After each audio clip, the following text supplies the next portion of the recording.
So let's continue with the second part of the explanation on Shamatha, on mental calm. So far, Dagpo Tashi Namgyal explained the preparations for Shamatha, and he gave us a general explanation on the various possible meditation objects, the different ways one can focus one's awareness. Now, in the book, we are on page 51. And the question is, who should observe what? Actually, if I translate, I would say, when to practice what? Which focus is the one to choose at a certain time?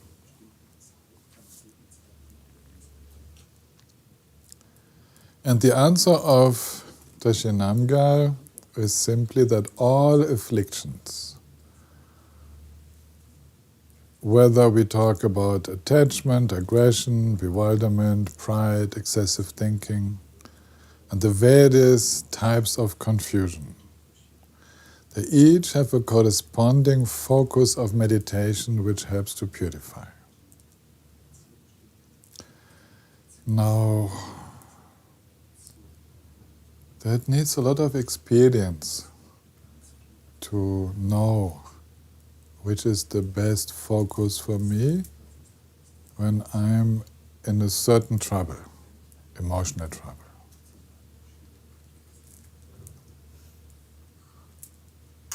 I will go quickly through with you. Of course, I explained that longer in the curriculum. When I feel I'm full of attachment, I need to find a way to meditate, a focus of meditation that helps to get out of attachment. That is very different ways. Sometimes I can get out of attachment by truly developing love. Because love and attachment, they don't go together. True love and attachment, they are not of the same nature. Attachment is grasping and wanting to possess, and love is a very warm, supportive, caring attitude. They don't go together.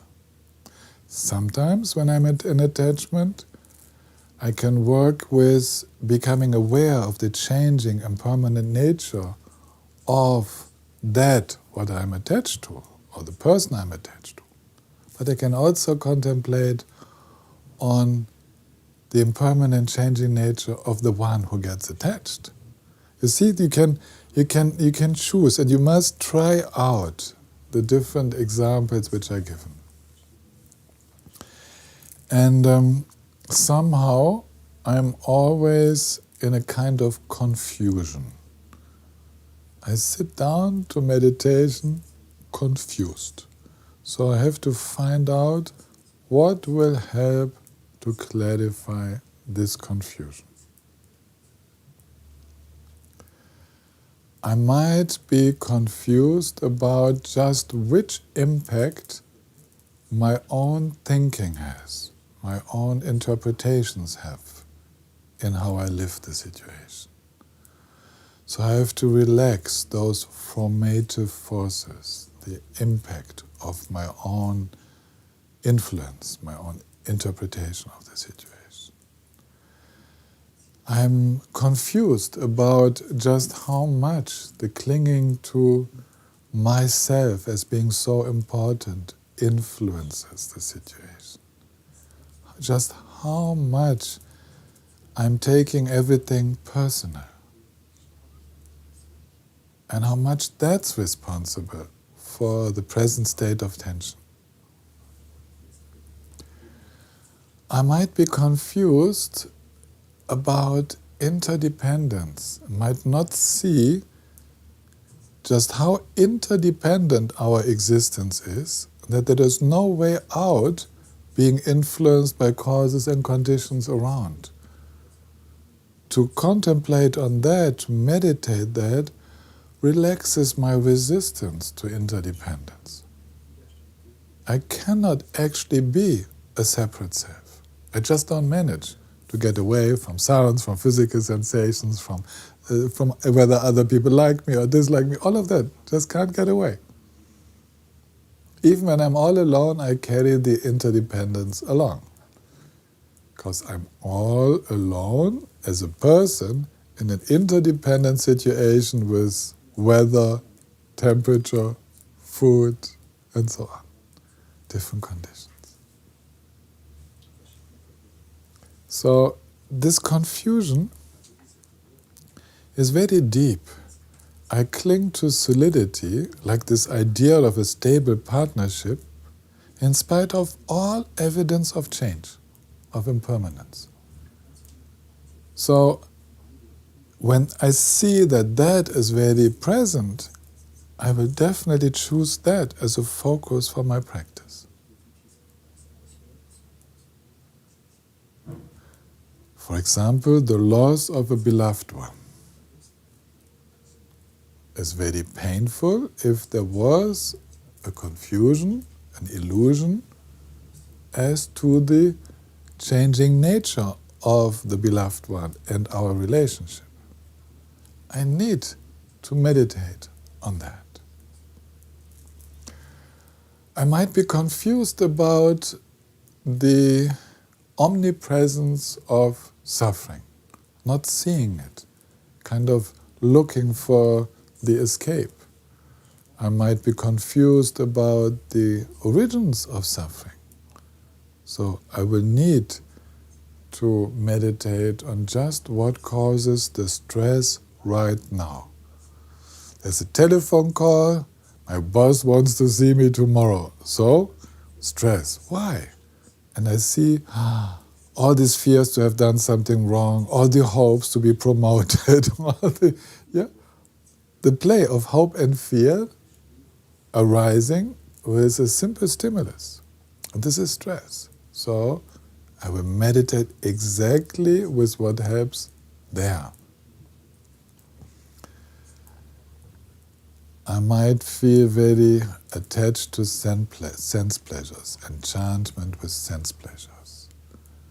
So I have my wonderful, calm morning meditation, and exactly then the neighbor starts his car and has problems and, is accelerating and looking and accelerating and looking again. And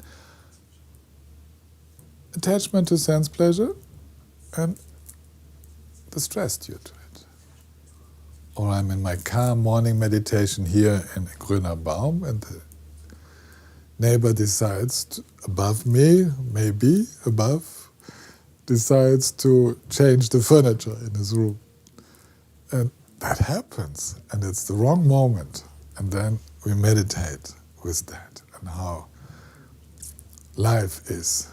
We meditate always with a focus in our meditation that helps to dissolve the present stress, the dukkha that is there now. What is most dominant, the most dominant affliction, the remedy for that is our first choice. And then Dagpo Namgyal gives an advice on which objects of meditation to start with. Because now, of course, you're all completely desperate. You have learned about so many possible objects, focus of meditation. Now, Dagpo Namgyal, together with all other masters, says, choose one object of meditation to start with. One way of meditating which makes sense to you, which covers a large area of your being, that's what you should start with. For example, the breath. Because that's very helpful to meditate with the sensations of breathing in and breathing out. It's very helpful for the mind that is all over the place, thinking all kinds of things, having all kinds of emotions, and you don't know which one is dominant. Just breathe. And in the breathing, then other elements will come. You will see through the nature of those distractions arising while you try to focus on the breath and so on. Stay with one object. And you have the choice to either focus inward on the body as it is right now, physical sensation. Or you can focus inward on your self-image. You can work with the image of yourself being a Buddha, a Yidam, a deity. You can also focus inwards, for example, with a seed syllable in your heart, a symbol indicating your Buddha nature in the center of your heart. You can focus inwards by imagining that from this body, as you do, for example, the meditation of loving kindness or compassion, joy, then light rays emanate. This is the interconnectedness with all sentient beings, coming from within, extending everywhere. We can focus inwards also by using experiences of joy, bliss, happiness, and resting in them. So choose whether you want to focus inwards or focus outwards. And when I take care of people who want to learn meditation, it sometimes becomes obvious that there are people who are definitely better with focusing inward than with focusing outward. They feel this, and you should trust that feeling. Some people definitely feel better with focusing outward.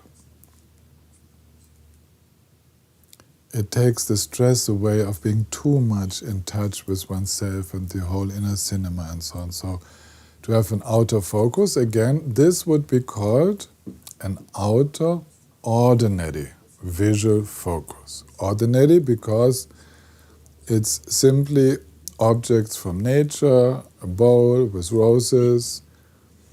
Of course, I can give a significance to it. I can interpret these are red roses, symbol of love, but I can also just take it as visual form without deeper meaning. So that's called an ordinary worldly focus. Like I can also meditate on the sounds of nature. But I can also take a special spiritual focus. So turning it to me, turning it to you would mean that I use this Buddha which has come from China, a very old Buddha statue, representing the union of compassion and wisdom with the crossed hands, the presence of belonging to the 5 Buddha families with the crown, the crossed Vajra with the stability of meditative absorption, and so on and so on. You see the moving, the very supple physical posture, this showing the flexibility, the suppleness of a freely flowing mind. So that is symbolic meaning here. We call this a special spiritual support, which by meditating on an object which has a meaning, stimulates certain qualities in us on purpose. That's what would happen to a person also who instead of meditating on the sound of the caterpillar outside would meditate on a CD running with mantra sounds in the background. Mantra sounds of which I know the meaning. Or producing the sound oneself and meditating on the sound one produces oneself. This has spiritual meaning. So we need to choose one object, inside or outside.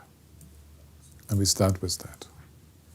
And when we have come to a certain experience with that, we are familiar with that, we choose another one. And in a life of practice, there's time to try out many different ones, and some of them will become our friends. We will use them often, and others don't seem to be of particular importance to us, but they might be of importance to others. And Tashi Namgyal continues explaining how mindfulness and alertness sustain the meditation, the focus in meditation. We are on page 54. He would like us to know that while we meditate shamatha, two aspects of mindfulness stabilize our practice. Mindfulness itself, and the second aspect is here translated as alertness. Good translation, we can use that. Mindfulness maintains the stream of awareness and prevents the mind from straying away. So this is the capacity to stay on or in the meditation undistractedly. It's definitely a capacity we know. Now, I sometimes use this example, I like this a lot, to use an example of a child which you send to the bakery to fetch bread. The child, from the moment of leaving the house with the money in the pocket to the bakery and back, has to maintain the focus, the direction of action. And this has to be done uninterruptedly so that the child returns. But the child will encounter temptations, and for a moment meets a friend and gets completely into discussing with a friend, and then alertness comes and says, oops, our parents are waiting for the bread. So coming back to the original track and continuing. And this might happen several times, that for a moment, yes, one is distracted, but there is a capacity of alertness to notice that and fetch us, like with a hook, pick, and bring us back on the right track. So you could say both of these aspects of mindfulness, but there's two different words in Sanskrit, Pali, and Tibetan, and so on, which describe these two capacities which we have. And actually, they are a little different. Mindfulness is the interest, the motivation to do what I have set out to practice, to do. So it's a high level of motivation for what I'm about to do. And distraction comes in with something that has a similarly high level of interest. Oops, here we go. Yes, we have and without knowing the friend I meet on the way, or the memory of something I need to do, for example, which I have forgotten before the meditation, the emotional charge of that memory, of that encounter, of that sensory input is so strong that it destabilizes us. And alertness includes a power of being able to let go of that seeming importance and come back to what we have decided before, not saying that this is unimportant, but right now it is not the most important. I can take care of that later. I will visit my friend later. I might make a date with the friend, and I continue on my track. You understand? So alertness is a very wakeful attitude, knowing that if I get distracted here and there and so on, I will never get anything done. But I want to have this training done, and later on I want to see my friend. Later on I will take care of the phone call, which I forgot. Everything at its time. So alertness is knowing that I can only do one thing at a time and I want to go to completion. I want to complete the task. This is the quality in there. It's a little bit different from the mindfulness, which is maintaining the high interest. So then, an additional advice in that chapter is that we need to balance tightness and looseness, effort and relaxation, to stay in flawless absorption. So, this is an additional training with mindfulness and alertness, that they are also mindful and alert of overexertion and over-relaxation. So we are not only mindful and alert of the contents of what we are doing, but also of how we are doing it. So take the example of the breathing meditation. You're not only aware of the sensation of the incoming breath, the outflowing breath sensations, but you also notice of how tense we are in the process of meditating on that. And we reduce the unnecessary tension without allowing us to drift away and become drowsy, too relaxed. We heighten our attention when we get sluggish, and we relax the tension when we are too stressed, too much tense. And like this, we find out just how much effort is needed in a given situation. Because depending on how we feel, the time of the day, how much we have eaten, and so on, we need more or less effort. And then the big chapter here, interesting, is then the sub-chapter is the way to practice Shamatha. The explanation starting on page 55, going over 7 pages with some instructions to just how practicing mental calm.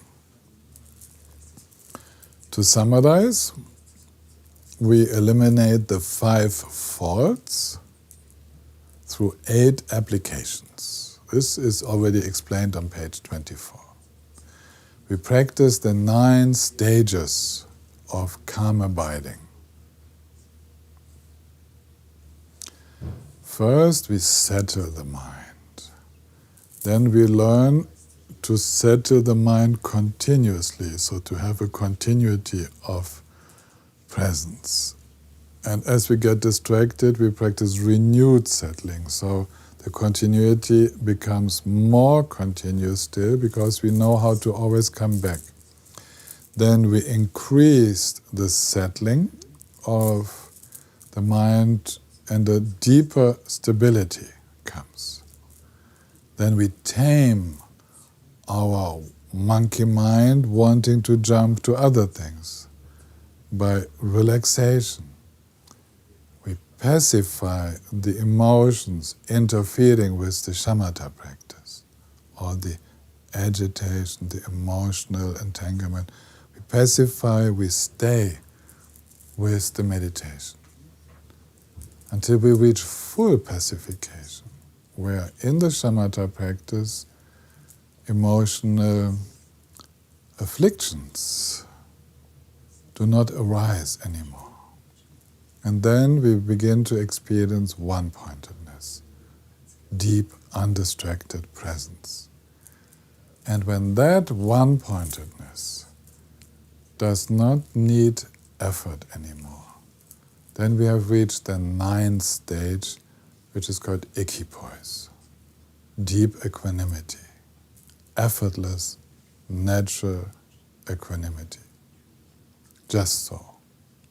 So these 9 stages and 9 methods of practicing Shamatha, yes, you will become familiar with them, and you are encouraged to actually do what you can to progress from the earlier stages to the later ones. There's a certain progression in them. But you don't always have to start on the first and go through all the 9. Sometimes you sit down and the mind is so calm and so settled that there is none of the first stages appearing. You are just with a very little effort, for example, already in one-pointedness. And then we relax that effort as well. At other times, we are struggling with number 1. So agitated that even to follow 1 breathing cycle is a big challenge. Not to speak of 10 or more. So don't worry, depending on how the day is, how the session is, how we feel, we practice these 9 stages. And one of these stages might be dominant in our practice at any given time. And in doing that, we apply the 6 strengths, 6 forces. And it will be interesting to you to hear about that, because the first strength is called hearing or study. That means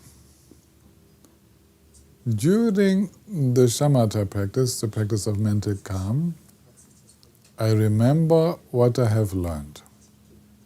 And often you think that should not be the case, but actually it's the so-called inner guru who has learned with the outer guru and remembers an instruction that makes sense. And it's an important stabilizer of practice. If it doesn't turn neurotic, the inner guru could also become a neurotic perfectionist. That's not the meaning here. I remember the valuable Dharma instruction. And second force, I reflect and contemplate the valuable Dharma instruction which I remember. So, for example, I've heard about impermanence, I've learned about it, I've learned that it is very helpful when I'm full of desire, full of the wish to do and to have things and so on. I've heard about that, and then I reflect, I contemplate, and how exactly would it be wise to meditate on impermanence, on change right now in this situation. This is the contemplation, to apply it to myself. And then, of course, one of the third strengths is mindfulness. The fourth one is alertness, so the capacity to maintain and the capacity to bring back. The fifth one is joyful perseverance, the energy. And here, this idea of joyful perseverance, the energy, is one of a determination, an inspired energy that overcomes obstacles. There might be challenges. Say a small challenge. We just had a few minutes ago the sounds of the caterpillar outside. Small challenge. We just continued with the teaching. We continued with that mindfulness. Small challenge. But it can also be door flings open and your partner wants something from you, not respecting the meditation, and you give the information that the partner wants, for example, where you have left your purse with the money to go shopping, whatever. The door goes, closes, and back you are. No clinging, no importance, not giving any personal importance to that. Just continue. And you can do that very flexible, very open, responding to the situation, and immediately coming back. There is no obstacle. So an obstacle arises very much when there is a lack of this joyful perseverance. The joy goes away. One feels disturbed, and one takes the so-called obstacle as an excuse to stop one's practice. So obstacles have a lot to do with that one takes them as excuses to drop what one has decided to do. So joyful perseverance just continues, connects with the initial motivation, and continues on the track. Something has happened, it's important enough, it receives our attention, but it does not distract us. And the last one of the list is familiarization. An important word. It's to become familiar, to become habituated, to feel completely at home with the practice. And please take care of that in your personal practice, that you continue in such a way that you are completely at home in your practice, that your mind becomes used to it, that you're so familiar with the practice that without thinking of it, the practice will come back. If I use again the example of meditation on breathing, the awareness of breathing will come back in the middle of something else. One is so familiar that one wakes up at night and it's immediately into the breathing. Or one sits in the car and the awareness of breathing, the mindfulness of breathing comes back by itself. The mantra comes back, the reflection on impermanence comes back. All of these things, they come back by themselves. It's like our home. They are not foreign to us. This is so important. This is how Dharma becomes our own Dharma. It's not a foreign Dharma. It's our home. It's what helps us. It's our best friend. All Dharma is supposed to help. We choose which Dharma to apply. To this Dharma, this method, this instruction that helps us, we give the energy. We have the results, and the friend is one more and more close to our heart, and we remember the friend automatically. We are completely at ease. Remembering the friend, being in the presence of that friend, we relax. Like with a real friend. So the Dharma is practiced in such a way that our mind eases out. Wow. This is how we do it. That's the right track for Shamatha practice.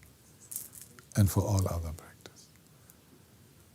Enjoying it thoroughly, becoming so familiar that we feel this is close to my nature, this is how I really am. This is exactly it. There might still be a little effort involved, but actually this training which I'm doing now is not making me into another person, but helps me to become more and more the one which I truly am. That's the power of familiarization. We are entering our family, you can say, if we play with the English word. So, and then with all these instructions, with these 6 strengths that were just explained, we progress through the 4 types of attention, which are explained on page 60. And these 4 types of attention are naturally, first of all, when you start training mindfulness, you will remember that you were tightly focused. We were telling ourselves, okay, now I won't lose the focus of meditation.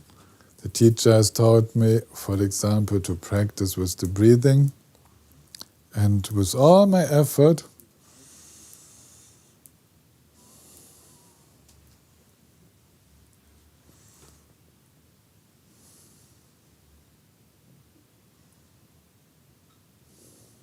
I maintain the focus. And I'm tight, a little bit overdoing it, more effort than what I will do later on. But I'm like following it very closely. I'm staying with it. And even when I meditate things like compassion, yes, qualities like compassion, then I meditate on compassion. Yes, all those beings in the animal realm.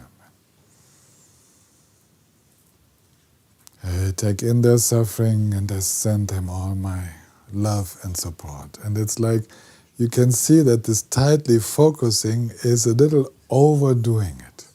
But it's good. We're staying with it. Later on, the next stage is that we don't need so much effort. It's called intermittently engaged. We relax the effort, and the price for relaxing the effort is that we will have breaks, there will be distractions, because we're not so tightly focused. But we are more relaxed. So we meditate on compassion.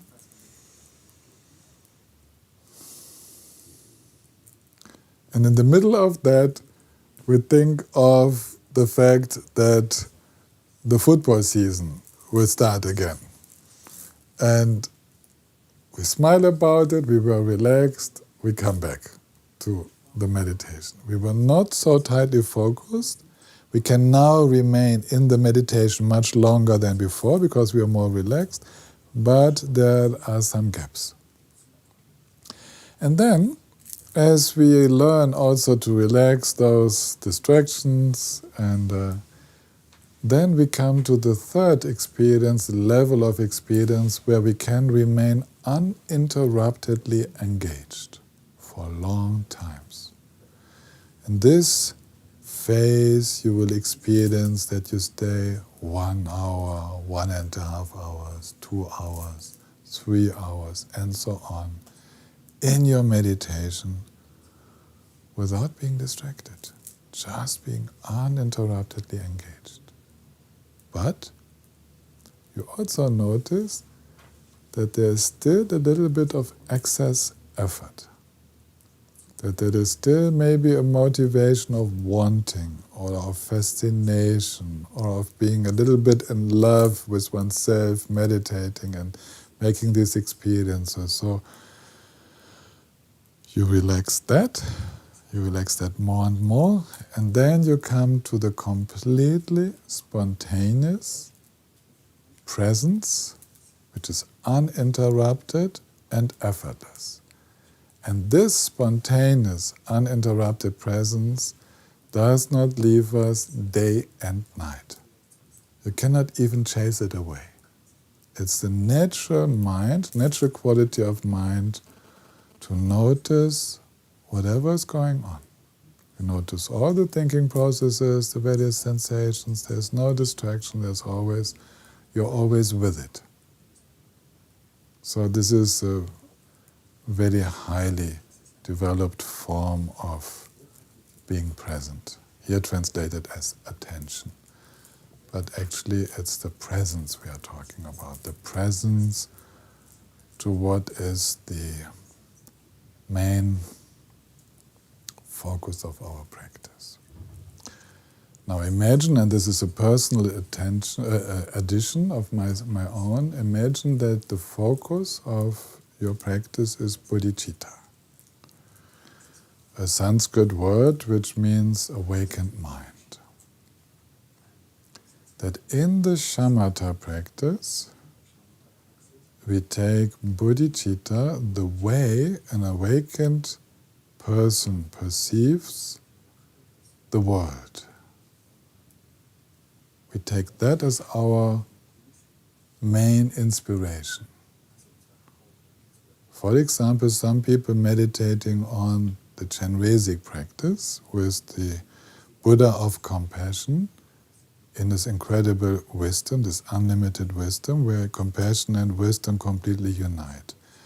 And with all our intuitive capacities, we feel into how it must be to live in that attitude and that understanding and that openness of the heart. And we come back to it again and again. We begin to it begins to stabilize until it becomes exactly that we wake up with at night. It even comes in our dreams. And although bodhicitta has maybe not yet opened up into non-dual awakened mind, to non-dual bodhicitta, it becomes the center of our life. And we become completely at home with it, because it's just how we were always. We feel this is my true way of being, this is my true self. And we take that as our meditation practice. Then you can be sure that all obstacles to shamatha meditation, to mental calm, will be taken care of.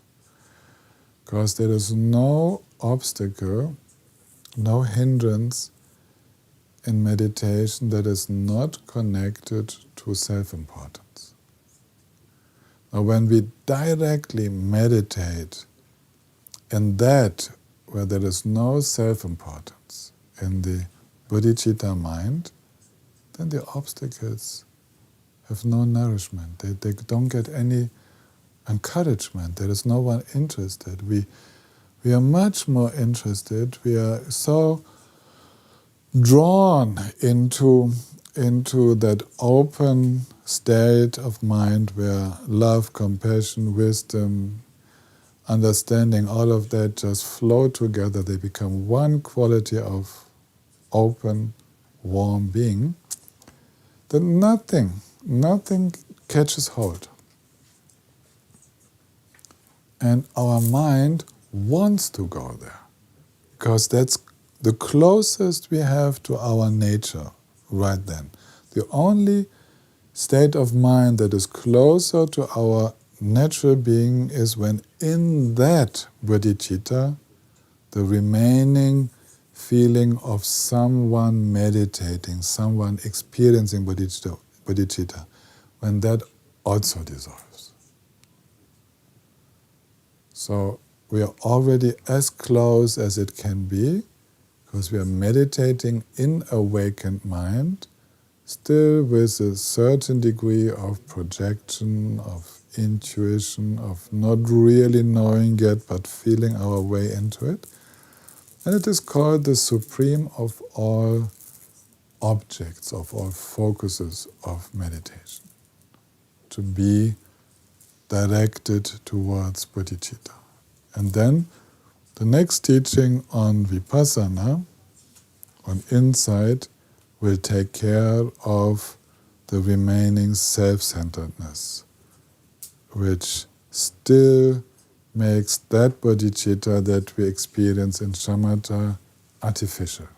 So the artificiality of still being someone practicing, a meditator, that will dissolve.